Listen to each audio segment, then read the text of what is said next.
आज की वीडियो में हम लोग बात करेंगे मेंसुरेशन फार्मूला। देखो, सरकमफेरेंस जो होता है, सरकमफेरेंस किस सर्कल का होता है, 2πr होता है। Area of semi circle 1/2 πr square. Area of circle जो होता है πr square. Area of quadrant जो होता है 1/4 πr square. The number of revolution completed by a rotating wheel in 1 minute वो होता है distance moved in 1 minute upon circumference. Area of sector की बात कर लेते हैं तो एरिया ऑफ सेक्टर जो होता है वो आपका होता है L is equal to theta upon 180 into πr square. Where जब आपको L इज इक्वल टू जो है arc angle are given, then जब एंगल जो है आपको दिया रहेगा तब जो है एरिया ऑफ सेक्टर निकालेंगे तो वो होगा area is equal to theta upon 360 into πr square.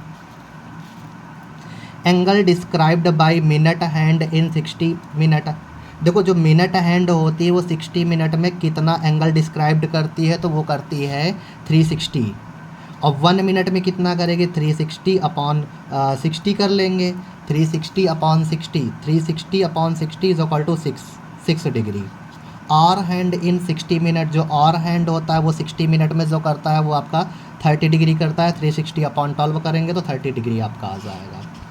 आगे बात कर लेते हैं angle described by hour hand in 1 minute, तो 30 अपॉन 60 करेंगे तो 1/2 डिग्री आ जाएगा। एरिया ऑफ अ सेगमेंट, जब भी किसी सेगमेंट का एरिया निकालना होगा तो pi upon 360 into theta minus sine theta upon 2 into cos theta upon 2 into R square. अब बात कर लेते हैं क्यूबॉइड का फार्मूला। क्यूबॉइड जो होता है इसमें वॉल्यूम जो होता है वो length into breadth into height होता है। T S A total surface area की बात करेंगे 2 ब्रैकेट में L B plus B H plus L H होता है। सी एस ए की बात करेंगे तो 2 ब्रैकेट में L plus B into H होता है। डायगनल की बात कर लेते हैं, डायगनल जो होता है under root L square plus B square plus H square होता है। क्यूब में जो वॉल्यूम है आपका साइड क्यूब होता है। Total surface area 6 side square होता है। और कर्व सरफेस एरिया जो सी एस ए होता है वो 4 साइड स्क्वायर होता है। और डायगनल जो क्यूब का होता है अंडर रूट 3 इंटू साइड होता है। सिलेंडर की बात कर लेते हैं तो सिलेंडर में जो कर्व सरफेस एरिया होता है वो 2πr/h होता है। और टोटल सरफेस एरिया जो होता है 2πr ब्रैकेट में h प्लस r होता है। और वॉल्यूम की बात कर लेते हैं तो πr² होता है।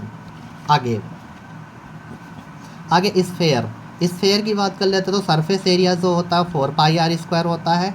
और जो स्फेयर का वॉल्यूम होता है 4/3πr³ होता है। Right circular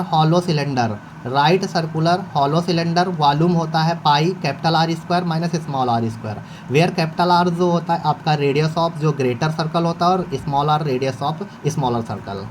T S A जो होता है वो 2π ब्रैकेट में capital R plus small r और दूसरे ब्रैकेट में r plus h minus r। C S A की बात कर लेते हैं 2π ब्रैकेट में r capital R plus r into H होता है। राइट सर्कुलर कोन में वॉल्यूम जो होता है वो होता है 1/3πr²h। और टी एस ए जो होता है πr ब्रैकेट में l प्लस r होता है। और सी एस ए जो होता है वो πrl होता है।